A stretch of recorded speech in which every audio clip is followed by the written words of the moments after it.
Thomas Soto. Le vrai faux de l'info de la matinale, Jean-Philippe Ballas, bonjour. Bonjour Thomas, bonjour à tous. Ce matin, on coince la bulle. Jeu de mots habile pour parler bande dessinée. Bande dessinée, mot féminin. Et pourtant, écoutez Antonin Baudry, scénariste de l'excellente BD Quai d'Orsay et président du jury du Festival d'Angoulême cette année. Il était l'invité de France Inter hier matin.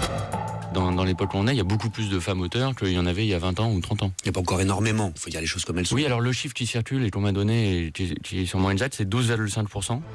12,5% d'auteurs femmes dans le monde de la BD, 12,5% seulement, est-on tenté d'ajouter. C'est ce qu'affirme Antonin Baudry. Vrai ou faux, Jean-Philippe ? C'est vrai Thomas. Alors ce chiffre, il émane de l'association des critiques de BD, des critiques qui font donc ce constat. Alors d'autres donnent une estimation un peu plus élevée, autour de 15%. Disons que sur environ 1400 auteurs francophones, un peu plus de 170 seulement sont des femmes. Et je regardais encore tout à l'heure le classement des meilleures ventes. Et bien dans le top 15, je n'ai vu que des hommes. Mais est-ce que malgré tout, il y a effectivement de plus en plus de femmes ou pas ? Oui, il y en a de plus en plus. Il faut dire qu'on part de loin. Mais c'est intéressant, il y a eu ces dernières années l'apparition de nouveaux genres en BD. Un peu moins dans le schéma classique des Tintins ou des Spirou.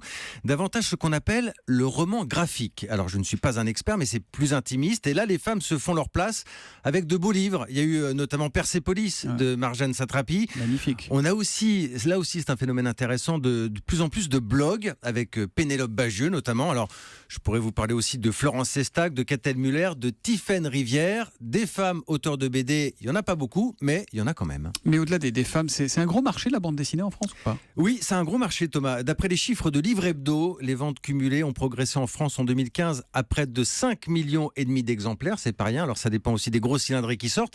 D'ailleurs, toutes catégories confondues, est-ce que vous savez quel est le livre qui s'est le plus vendu en France en 2015 ? Oui, monsieur. C'est Astérix. Absolument, c'est pas Guillaume Musso, c'est pas non plus 50 nuances de Grey, c'est le petit Gaulois Astérix, alors c'est un garçon, ok. Plus d'1,5 million d'exemplaires quand même pour le papyrus de César. Voilà, et puis je crois que c'est hier que Libé a sorti un numéro entièrement illustré par des femmes auteurs de bande dessinée. Et dans le Libé encore ce matin, vous avez des dessins de Pénélope Bagieux et vous avez même une double page sur les auteurs femmes de BD dans le Nouvel Obs cette semaine. Dans si vous tweetez E1, fais-moi un dessin, je suis sûr que Jean-Philippe Ballas vous fait un dessin sur Twitter tout de suite. Je suis un piètre dessinateur. Tant pis, c'est trop tard. E1, fais-moi un dessin. Jean-Philippe Ballas, le vrai faux de l'info tous les matins, 7h40 sur Europe 1. À lundi, Jean-Philippe. À lundi.